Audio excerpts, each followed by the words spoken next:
नमस्कार मेरे प्यारे भाइयों और बहनों। मैं एसआर मोटिवेशन में आप सभी का हार्दिक स्वागत करती हूँ।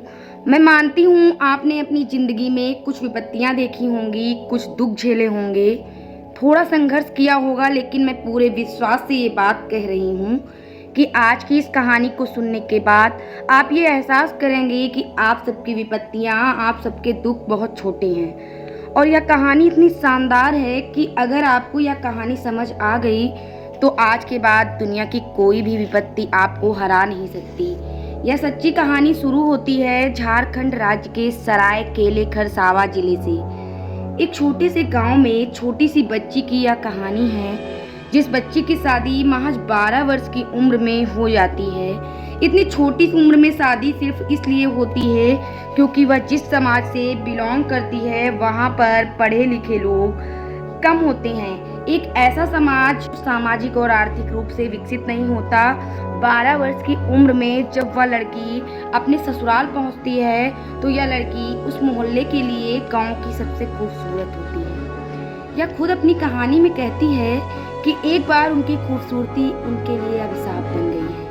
होता कुछ यूँ है कि यह बहुत अधिक खूबसूरत होती है तो उनके जो जेठ थे और जो गोतिया लोग थे और पड़ोसी थे, उनकी बुरी नज़र इस महिला पर हमेशा से रहती थी। उन लोगों ने कई बार कोशिश की उसके साथ दुष्कर्म किया जाए, लेकिन वह फेल हुई। एक बार की बात थी कि यह एक तालाब में नहाने पहुंचती है और जब वहां से निकलती है तो कुछ लोग वहां पहुंच जाते हैं जो उसके साथ दुष्कर्म करने की कोशिश करते हैं, लेकिन यह जोर जोर से चिल्लाने लगती है। फिर जाके ये कैसे भी बच पाती है, लेकिन इन सारी घटनाओं में एक बात रही होती है कि वो जो कुछ लोग थे जिनकी बुरी नज़र इस महिला के ऊपर होती है, उनके अंदर बदला लेने की भावना पैदा हो जाती है और वो लोग सोचते हैं कि इस महिला से कैसे भी कैसे बदला लेना है। वो इसके पीछे कहीं ना कहीं कुछ साजिश कर रहे थे, लेकिन इस महिला को कुछ पता नहीं था। उनके बच्चे थे छोटे छोटे, वो इस महिला के पास आते थे और कहते थे चाची कुछ खाने को दे दो, और यह बेचारी कुछ ना कुछ खाने को दे देती थी। लेकिन एक दिन सब कुछ सही चल रहा था और फिर कहानी पहुंचती है 1995, यानी शादी के कई वर्षों के बाद। और जब 1995 में 2 सितंबर को एक गोतिया एक जेठ की बेटी की तबीयत खराब हो जाती है, और जब तबीयत खराब होती है तो सारा इल्ज़ाम इस महिला के माथे मढ़ दिया जाता है कि यह डायन है, इसने कुछ जादू टोना किया है, कुछ खिलाया है, जिसके चलते बच्चे की तबीयत खराब है। अब यह बात पूरे गांव में फैलती है और 3 सितंबर 1995 को गांव में एक पंचायत बुलाई जाती है। एक पंचायत बैठती है और नतीजा काफ़ी हैरान करने वाला होता है, क्योंकि पंचायत यह मानती है कि महिला डायन है और इसी के चलते बच्चा बीमार है। उस पर जुर्माना लगता है, वह महिला जुर्माना दे देती है और उसे लगता है अब सब ठीक हो जाएगा और शायद अब यह लोग उसके पीछे नहीं पड़ेंगे। लेकिन जब 4 सितंबर को उनकी बच्ची जिसकी बीमार थी उसकी तबीयत ठीक नहीं होती तो उस शाम में 40-50 लोग इसके घर में घुस जाते हैं और उसके साथ दुष्कर्म करने का प्रयास करते हैं।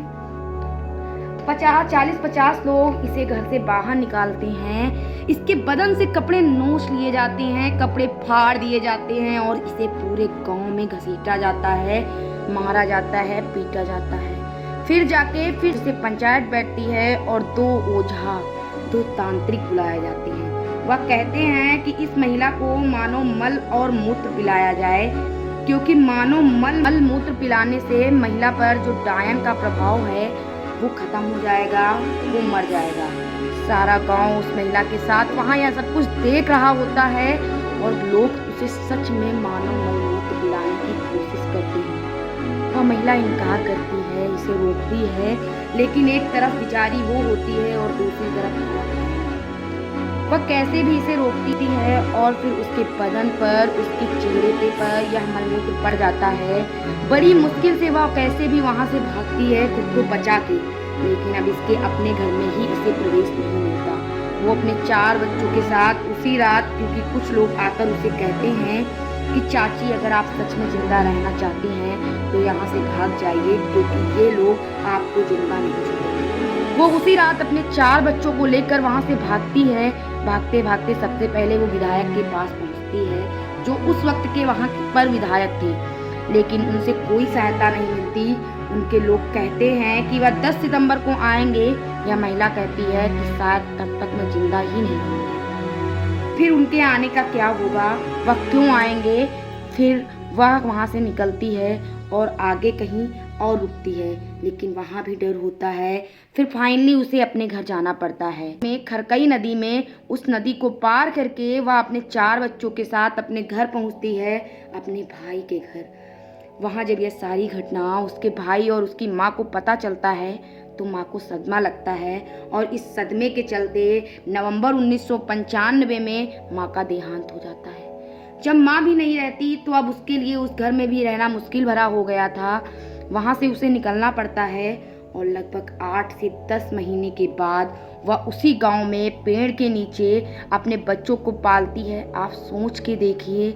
और वो जो उसका पति था वह कभी कभार आता था, लेकिन 1997 के बाद वो फिर कभी नहीं आया, और पति ने हमेशा के लिए उसे छोड़ दिया, क्योंकि पति को लोग भड़काते थे कि यह डायन है, कुछ कर देगी, और इस चीज़ों में फंस के पति ने भी उसका साथ छोड़ दिया।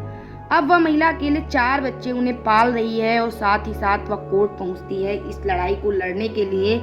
फिर वहां उसकी मुलाकात कुछ अफसरों से, कुछ सरकारी अफसरों से होती है, और फिर जाकर 1996 और 97 में वह फ्लैग के कुछ सदस्यों से मिलती है। फ्लैग एक फ्री लीगल एड कमेटी थी जो फ्री में लोगों को लीगल एडवाइस देती थी, सहायता प्रदान करती थी। उनके सदस्य से मिलने के बाद इसकी कहानी मीडिया तक पहुंचती है। फिर धीरे धीरे क्षेत्रीय मीडिया में यह खबर निकलती है कि यह सब कुछ हुआ है, और उसके संघर्ष के बारे में लोगों को पता चलता है। फिर ईश्वर की कृपा से यह कहानी धीरे धीरे पहुंचती है नेशनल जियोग्राफिक चैनल के पास, और उन्हें यह कहानी इतना प्रभावित करती है कि वहाँ से लोग आते हैं और इसके जीवन पर, इसके संघर्ष पर एक डॉक्यूमेंट्री फिल्म बनाते हैं।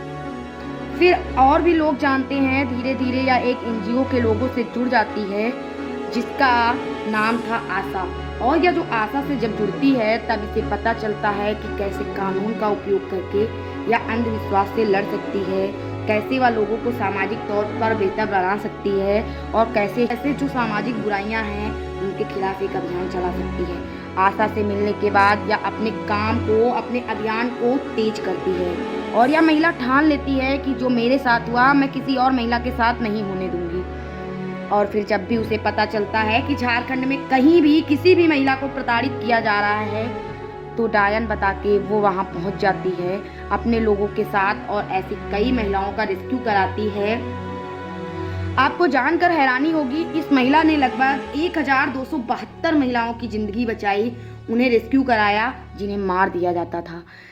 आगे बढ़ता है और भी वह काम करती है, और करीबन 500 महिलाओं की जिंदगी में रोशनी बिखेरती है। उन्हें न सिर्फ रेस्क्यू कराती है बल्कि उन्हें स्वरोजगार से जोड़ती है। उन्हें सिलाई, बुनाई, हस्तकला, शिल्पकला, ऐसे और भी कई कामों की ट्रेनिंग दी जाती है, और उनकी ज़िंदगी को बेहतर बनाने का यह काम महिला करती है। यह बात झारखंड राज्य तक पहुंचती है, राज्य से भी उसे सम्मानित किया जाता है। लेकिन सबसे बड़ी खबर तब आती है जब 2021 में दिल्ली से इसे कॉल आता है और कहा जाता है कि मैम क्या आप छुटनी देवी बोल रही हैं? यह बोलती है हाँ जी, आपका नाम सिलेक्ट किया गया है पद्मश्री के लिए, और 2021 में भारत सरकार छुटनी देवी को पद्मश्री देती है। दोस्तों सोच के देखिए, ऐसी महिला जिसे डायन कह के उसके गांव से निकाल दिया गया, उसके घर से निकाल दिया गया, जिसने महीनों तक पेड़ के नीचे अपने बच्चे को पाला, और इतने बड़े रिजेक्शन के बाद एक आदमी सच में आत्महत्या कर लेता है, एक आदमी सच में डिप्रेशन में चला जाता है। लेकिन इस महिला को देखिए, या ना सिर्फ अपने बच्चे को पालती है, बड़ा करती है, उन्हें शिक्षित करती है, उन्हें पढ़ाती है, बल्कि समाज में कई महिलाओं की ज़िंदगी बचाने का जरिया बनती है। हम छोटी मोटी मुश्किलों में फंस जाते हैं, हम बहुत जल्दी किसी रिजेक्शन से हार मान लेते हैं, काम छोड़ देते हैं, ज़िंदगी में उदास हो जाते हैं। अगर छोटा मोटा कोई ब्रेकअप भी हो जाए तो हम लोग आत्महत्या कर लेते हैं। एग्जाम में बढ़िया नंबर ना आए, लोग आत्महत्या कर लेते हैं।